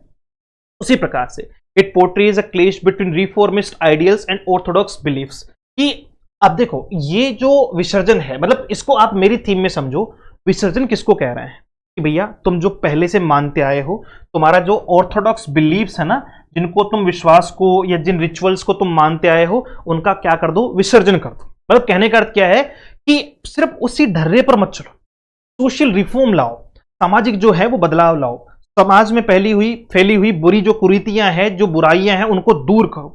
उनको सिर्फ धर्म या उनको सिर्फ परंपराओं का नाम देकर, रिचुअल्स का नाम देकर उनको जो है वो फॉलो मत करो, उनका विसर्जन करो। उनका क्या करो? विसर्जन करो। तो इट वॉज कॉल्ड द, अच्छा फाइन लिख दिया मैंने, finest, the finest drama of Rabindranath Tagore. विसर्जन इनका जो है वो फाइनेस्ट ड्रामा 1890 में आया था, ठीक है। अच्छा, चौखेर बाली जिसको ट्रांसलेट किया गया इंग्लिश में अ ग्रेन ऑफ सैंड के नाम से, है ना, अ ग्रेन ऑफ सैंड के नाम से जो है वो इसका इंग्लिश ट्रांसलेशन है, और बंगला भाषा में आपके सामने है चौखेर बाली। 1903 में ये नॉवेल आया। ये one of Tagore's most famous and controversial novels. देखो, फाइन कहा जाए सबसे फाइनेस्ट तो सैक्रिफाइस, यानी आपको विसर्जन को बताना है। मोस्ट फेमस या आपका कंट्रोवर्शियल अगर जो है वो नॉवेल पूछा जाए तो आपको बता रहा है कि चोखेर बाली जो है वो इनका सबसे मोस्ट फेमस और सबसे कंट्रोवर्शियल जो है वो नॉवेल्स में से एक रहा है। एक्सप्लोरिंग फीमेल डिजायर, जिसमें क्या बताया गया है, महिलाओं की जो है वो इच्छाओं के बारे में बात हुई है। चोखेर बाली में महिलाओं की इच्छाओं के बारे में बात हुई है। विडोहुड के बारे में बात हुई है कि महिलाएं किस प्रकार से जो है वो विधवा होने के बाद में अपने जीवन को किस प्रकार से चलाती है, या उनकी क्या क्या मतलब आवश्यकताएं मैं कहूं, या दूसरे शब्दों में मैं कहूं कि वो किस तरीके से अपने जीवन को देखती है, जबकि समाज किस तरीके से उस जीवन को देखता है। इसमें एक महिला जो है वो विनोदिनी का जो है वो जिक्र हुआ है और उसको लेकर जो है वो चर्चा की गई है। हाँ, विनोदिनी इसी की महिला है, चोखेर बाली। ये बहुत बहुत प्यारा है ना टॉपिक जो है वो। डेफिनेटली इससे रिलेटेड जब पढ़ने का समय आएगा तो हम इसको पूरा पढ़ेंगे, डेप्थ में पढ़ेंगे। इमोशनल कॉम्प्लेक्सिटी की बात हुई है, सोशल टैबूज की बात हुई है जो अर्ली 20th सेंचुरी में बंगाल में दिखाई पड़ते थे, है ना। कुछ जो है वो सोशल जो है वो उनको रिफॉर्मेशन के लिए इन्होंने कहा है। स्टोरी में रिवोल्व किया जाता है। विनोदिनी नाम की एक यंग विडो है, मतलब युवा उम्र में ही इसके पति का देहांत हो चुका है। ये बहुत अच्छा जो है वो आरपीएससी में पूछा हुआ था, विनोदिनी किसका कैरेक्टर है, तो कैरेक्टर विनोदिनी जो है वो किसका कैरेक्टर है, विनोदिनी है रविंद्रनाथ टैगोर का चोखेर बाली जो नॉवेल है उसका कैरेक्टर है। भाई ऐसे क्वेश्चन पूछ सकता है, कोई बड़ी बात नहीं है। और इसमें उस दिन ये नहीं कहा जाएगा कि साहब ये आउट ऑफ सिलेबस है, ये आउट ऑफ सिलेबस नहीं माना जाएगा। वो 100% पूछ सकता है कि विनोदिनी किसका कैरेक्टर है। एक यंग विडो है और उसके कॉम्प्लेक्स रिलेशनशिप्स को दर्शाया गया है अलग अलग जो है वो लोगों के साथ में, कि महेंद्र के साथ में उसका रिलेशन कैसा है, आशा के साथ में उसका रिलेशन कैसा है और बिहारी के साथ में उसका रिलेशन कैसा है। यानी विनोदिनी का 3 अलग अलग लोगों के साथ में एक जो विडो है, यंग विडो है, उसका रिलेशन दिखाया गया है। Highlights the repressive norms of Hindu widowhood and challenges traditional gender roles. इसमें मूल तौर पे कि कैसे महिला को विधवा होने के बाद में हिंदू कम्युनिटी या मतलब हिंदू जो रिचुअल्स हैं वो कैसे उसके साथ में बिहेव करती है, किस प्रकार से उसको जो है वो दबाया गया है, रिप्रेसिव नॉर्म्स जो है वो कैसी रखी गई है उसके लिए। या दूसरी भाषा में कहूं, चैलेंज ट्रेडिशनल जेंडर रोल्स, जो ट्रेडिशनल परंपरावादी जो महिलाओं और पुरुषों के लिए जो नियम बने हुए उनको चैलेंज करता हुआ ये नॉवल जो है वो दिखाई पड़ता है। Known for its psychological depth and progressive portrayal of, ठीक है, साइकोलॉजिकल डेप्थ के लिए जाना जाता है, प्रोग्रेसिव पोर्ट्रेयल इसमें जो है वो दिखाया गया है। तो अभी हमने पढ़ा चोखेर बाली। चोखेर बाली में याद रखना विनोदिनी, और विनोदिनी को लेकर याद रखना कि सिर्फ विनोदिनी का जो है वो एक यंग विडो है जिसके 3 अलग अलग लोगों के साथ में कैसे रिलेशनशिप्स हैं, कैसे वो लोग समाज में उसको जो है वो उसके साथ व्यवहार कर रहे हैं। उनमें से एक महेंद्र, एक आशा और एक बिहारी है, ठीक है। इनके बारे में चर्चा की गई है। ये सबसे फेमस और कंट्रोवर्शियल है क्योंकि वहां भाई कंट्रोवर्सी तो जाहिर सी बात है, जब आप रिचुअल से छेड़छाड़ करोगे, जो एक लंबे समय से एक प्रथा चली आ रही थी, है ना, जैसा आप सभी जानते हैं, उसको इन्होंने क्रिटिक जो है वो किया है, उसके बारे में इन्होंने टिप्पणियां की। तो ये कंट्रोवर्शियल भी साथ साथ में बन गया, फेमस भी साथ साथ में था ही, ठीक है। फाइनेस्ट हम लोग पहले ही पढ़ चुके हैं कि आपका सबसे फाइनेस्ट ड्रामा कौन सा है, विसर्जन इनका फाइनेस्ट ड्रामा है कि रिचुअल्स को खत्म करो। उसके बाद में चलते हैं आपका गीतांजलि। गीतांजलि को लेकर हम लंबी चर्चा करेंगे क्योंकि ये जाहिर सी बात है हमारे सिलेबस में भी इसका एक पूरा टॉपिक दे रखा। ओरिजिनली इसको बंगाली में लिखा गया, उसके बाद में इंग्लिश में ट्रांसलेट किया गया, ऑथर ने खुद इसको ट्रांसलेट किया। 1910 इसका बंगाली वर्जन है, 1912 इसका इंग्लिश वर्जन है। पोइट्री कलेक्शन है। गीतांजलि जो है वो टैगोर की मोस्ट सेलिब्रेटेड वर्क है जिसमें उसने 1913 में नोबेल पुरस्कार जो है वो दिया गया, the first Asian to receive the honour. Context इसका है कि इसमें बंगाली वर्जन जो है वो उसमें 150 से ज्यादा पोइम्स जो है वो शामिल थी। वास्तविकता में ये 150 से ओवर 150 लिखा हुआ है, ये टोटल 157 थी। द इंग्लिश वर्जन कंटेंट 103, और जबकि बाद में जब इंग्लिश वर्जन बनाया गया 1912 में तो इसमें 103 ही रखी गई। Mostly translations from Bengali with a spiritual devotion tone, reflects mysticism, है ना, मतलब जो है वो माइथोलॉजी को लेकर इन्होंने बात की है। सरेंडर टू गॉड, भगवान के प्रति समर्पण की इसमें बात की है। मतलब इसमें डिवोशन, भक्ति आपको जो है वो मूल तौर पे दिखाई पड़ेगी जब हम गीतांजलि की बात कर रहे हैं, है ना। ये तो पूरा पढ़ेंगे हम, टॉपिक है अपने घरे बहरे, ये मैंने बताया था, जिसको होम एंड द वर्ल्ड कहा गया है, यानी अंदर और बाहर की बातचीत, है ना। होम एंड द वर्ल्ड कहा गया है, 2 प्रकार के संसार, यानी एक आपका जो है वो ट्रेडिशनल और दूसरा आपका वेस्टर्न वर्ल्ड को लेकर जो है वो बातचीत इसमें की गई है।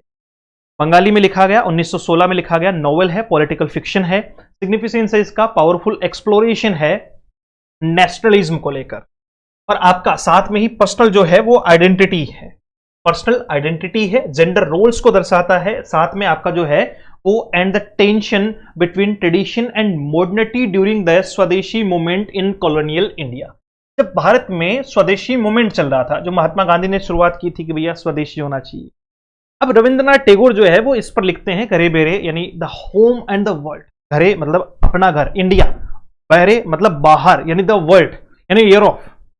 तो इनमें रविंद्रनाथ टैगोर जो है वो कहीं ना कहीं एक ट्रेडिशनल और वेस्टर्न के बीच में जो है वो अपने आप को फंसा हुआ महसूस करते हैं, यानी वो लोगों को इसके बारे में जानकारी देते हुए दिखाई पड़ते हैं इस पूरे के पूरे जो है वो नॉवेल में। स्वदेशी मूवमेंट के अंतर्गत मेन इसमें जो है वो एक टेंशन या राइवलरी जो है वो प्रदर्शित की जाती है ट्रेडिशन और मॉडर्निटी की, है ना। दो बातें बस इतनी याद रख लो कि घरे बेरे क्या है, ये ट्रेडिशन है और ये मॉडर्न है। होम यहां ट्रेडिशन है, घरे यहां ट्रेडिशन है, और बेरे यानी बाहर यानी वर्ल्ड जो है वो यहां क्या है, मॉडर्नाइजेशन है। कंटेक्स्ट क्या है इसका? The novel is set during the Bengal partition, 1905 में जो बंगाल का जो पार्टीशन हुआ था उसके अंतर्गत, and explores the conflict between idealistic patriotism and violent nationalism. Main characters इसमें जो दिखाए गए हैं ये भी याद रखना, घरे बेरे के कैरेक्टर हैं तीन, एक निखिल, एक बिमला और एक संदीप, ठीक है। जो एक लिबरल और रेशनलिस्ट लैंड ओनर है आपका बिमला, इसकी वाइफ है, tone between home and politics, जो बीच में फंसी हुई है घर और पॉलिटिक्स के, और संदीप जो है वो एक चार्मिस्टिक नेशनलिस्ट है विथ मैनिपुलेटिव मोटिव्स। मतलब तो थोड़ा सा मैं अगर आपको और जो है वो डिफाइन करूं तो निखिल की वाइफ है बिमला, और एक मैनिपुलेटिव व्यक्ति उनके घर में, एक दोस्त जो है वो निखिल का रहने आता है संदीप, और फिर इनमें एक तो लव ट्रायंगल दिखाया गया है, और इसके साथ साथ में ही जो है वो मॉडर्न और ट्रेडिशन के बीच का एक कॉन्फ्लिक्ट जो है वो दर्शाया गया है। तो डेफिनेटली इसके जब हम टॉपिक के ऊपर बात कर रहे होंगे कभी, तो इस पर अपन लंबी चर्चा करें। Critically examines the impact of politics on personal relationships and morality.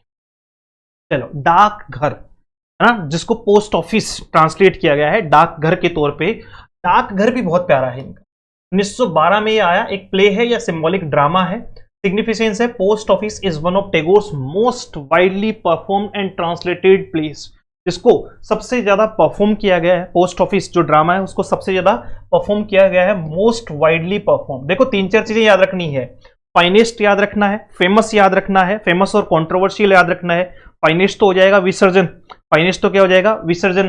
Famous या जो है वो आपका कॉन्ट्रोवर्शियल, जब उन्होंने कॉन्ट्रोवर्सी की बात की तो किसको लेकर चर्चा की थी सर? जब उन्होंने कंट्रोवर्सी की बात की तो उन्होंने चौखीर बाली को लेकर चर्चा की थी। किसको लेकर? चौखीर बाली को लेकर चर्चा की थी, जिसपे इन्होंने एक विडो वुमन के बारे में बात की थी, यंग विडो वुमन के बारे में बात की थी, ठीक है। तो एक हो गया आपका फाइनेस्ट, एक हो गया आपका फाइनेस्ट, एक होगा आपका मोस्ट फेमस और कंट्रोवर्शियल। और अब हम बात कर रहे हैं किसके बारे में? मोस्ट वाइडली परफॉर्म, जिसको सबसे ज्यादा परफॉर्म किया गया, सबसे ज्यादा परफॉर्म किया गया। और ट्रांसलेटेड प्लेज में से एक है, सिंबलाइज है स्पिरिचुअल लिबरेशन का, death and the yearning of freedom and connection, ठीक है। कॉन्टेक्स्ट इसका, द सेंट्रल कैरेक्टर है इसका अमाल, ठीक है। ये याद रखना कि डाकघर का सेंट्रल कैरेक्टर कौन है? अमाल है, जो एक आपका बीमार लड़का है, confined indoors, who imagines the outside world through his conversational and dreams of receiving a letter from the king, है ना। मतलब एक इसमें कहानी है, मतलब इस टाइप की कि राजा एक पत्र देता है, उस टाइप की से लेकर है। तो वो अभी मतलब फिलहाल जो है वो सिर्फ इतना जान लो कि डाकघर क्या है। डाकघर 1912 में लिखा गया, एक प्ले है, एक नाटक है। इसका मेन कैरेक्टर अमाल है, मेन कैरेक्टर क्या है? अमाल है, और ये सबसे ज्यादा जो है वो इसको परफॉर्म किया गया है। The post office symbolizes hope, freedom, and the soul's journey. Written during Tagore's stay in Europe, it gained wide international recognition, especially during World War II. Performed in Europe, notably translated by William Butler Yeats and staged in London in 1913. इसको जो है वो London में stage पर भी प्रदर्शित किया गया, इसको ट्रांसलेट जो है वो विलियम बटलर यीट्स ने किया। यानी बहुत ही जो है वो बेहतर और आपका मोस्ट वाइडली परफॉर्म जो है वो आपका प्ले रहा है डाकघर, यानी आपका पोस्ट ऑफिस।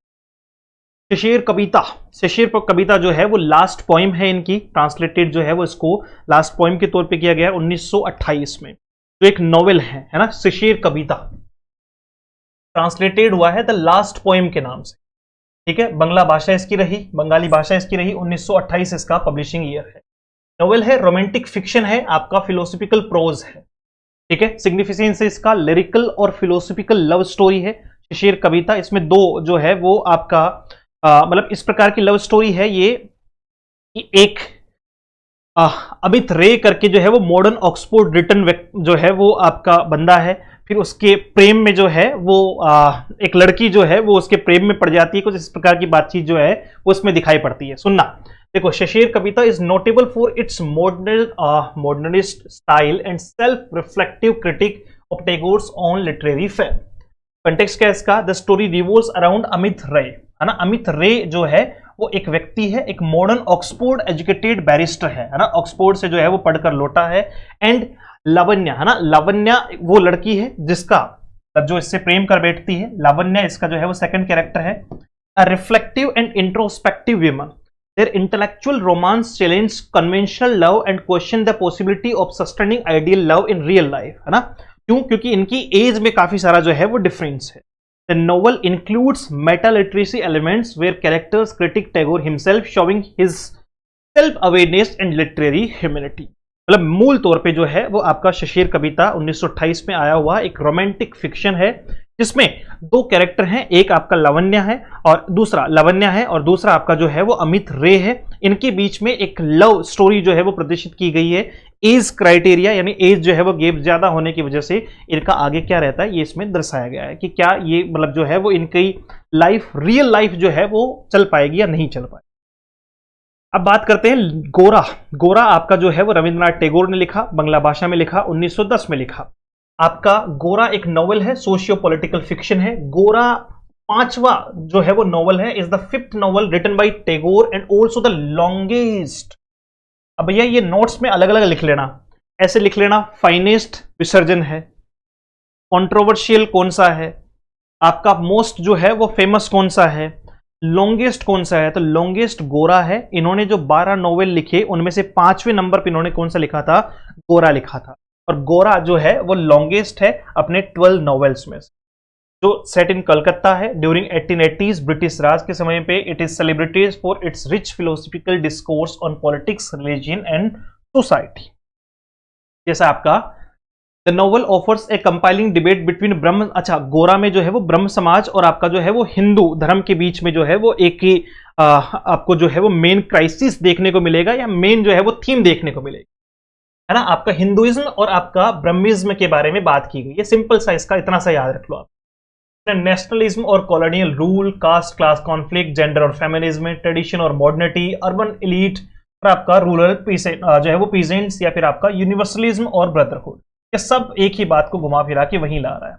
इसमें दो जो है वो अलग अलग लव स्टोरीज प्रदर्शित की गई है, एक गोरा और सुचित्रा की, दूसरा बिनोय और ललिता की। ये क्वेश्चन भी पूछा हुआ क्वेश्चन है, आरपीसी ने पूछा था। चारों का नाम दिया था, गोरा, सुचित्रा, बिनोय और ललिता किसके कैरेक्टर हैं?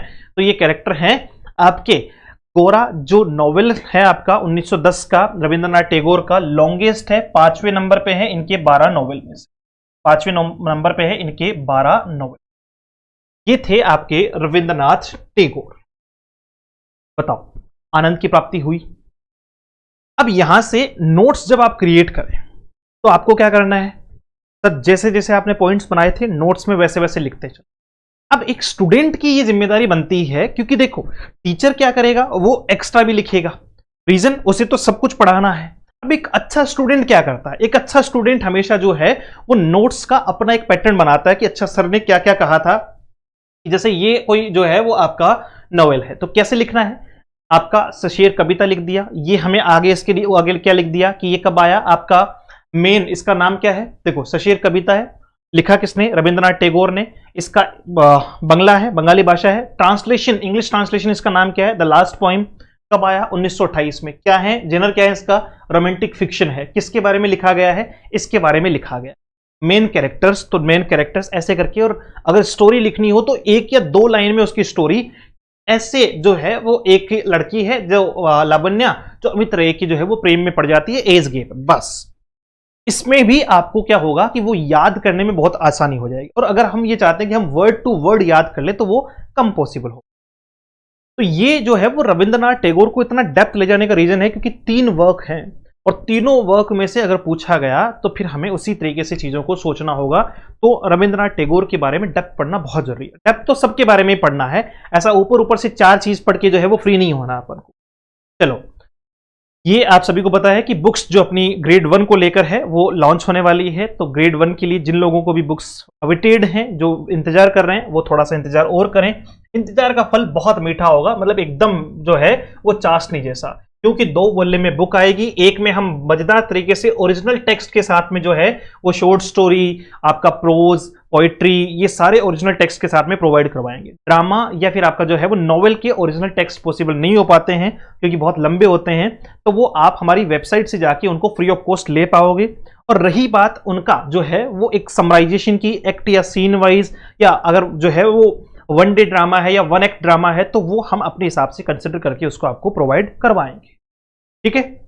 वॉल्यूम 2 इसमें कंप्लीट जो है वो 1 स्टॉप सॉल्यूशन रहेगी ये प्रैक्टिस के लिए। इसमें ग्रामर भी होगी, वोकैब भी होगी और लिटरेचर भी होगा। इसमें आपकी थ्योरी भी रहेगी और साथ में थोड़ी शॉर्ट प्रैक्टिस इसमें जो है वो दी जानी है। ये दोनों बुक हैं, तैयारी आप जो है वो इसकी कर सकते हैं। इस नंबर पर मैसेज करके आपको और इसके बारे में जानकारी मिल जाएगी। जो लोग ग्रेड 1 की तैयारी शुरू कर चुके हैं वो तो बहुत बढ़िया बात है। जिन्होंने नहीं की है, तैयारी शुरू कर दो। दिसंबर में एग्जामिनेशन, उसके अलावा भी बहुत सारी चीजें हैं। एकदम से तैयार कुछ नहीं होता भाई, 3 दिन में तैयार कुछ नहीं होता। अभी से नोट्स बनाना शुरू करो, हैंड रिटन लिखो, सबसे बढ़िया। हम आपको प्रोवाइड करवाएंगे, नो डाउट हम आपको नोट्स प्रोवाइड करवाएंगे, बट एक स्टूडेंट जब लिखेगा ना तो वो अपने अंदाज में लिखेगा और उसका लिखने का अंदाज निराला होगा। ये प्रीलिम्स का बैच है 1999 में, साथ में test series, practice based notes सबको इसमें दे देंगे हम लोग। साथ में प्रीलिम्स प्लस मेंस का आपका 2999 रुपए। और याद रहे, अगर आप सिर्फ मेंस की तैयारी कर रहे हैं तो उसके लिए भी आपके पास में बैच अवेलेबल है। करना क्या है, डाउनलोड करना है let's learn with Ajay sir के नाम से एप्लीकेशन, और आप यहां से वेबसाइट पे भी जा सकते हैं। लिखना है www.letslearnwithajaySir.com। और अगर कोई जानकारी आपको रखनी हो तो इस नंबर पर आप मैसेज करके जो है वो जानकारी ले सकते हैं। मैंने कहा था कि सेशन देखने के बाद आपको आनंद जरूर आएगा। रही बात अगले सेशन की, तो इसका एक पार्ट, ये सिर्फ जो है वो राइटर के बारे में था, अब इसके पार्ट शुरू होंगे। इसके मेन स्ट्रीम जो है वो पोइम यानी रविंद्रनाथ टैगोर से रिलेटेड बातचीत हम शुरू करेंगे, इनके वर्क से रिलेटेड। तो हम पढ़ेंगे सबसे पहले पोइट एंड पॉपर, और वहां आएगा आपको आनंद। क्यों? क्योंकि सटायर में तो, तंज कसने में तो सर बिल्कुल आनंद ही आनंद है। Thank you so much, have a great day, see you soon in the next session. Jai Hind.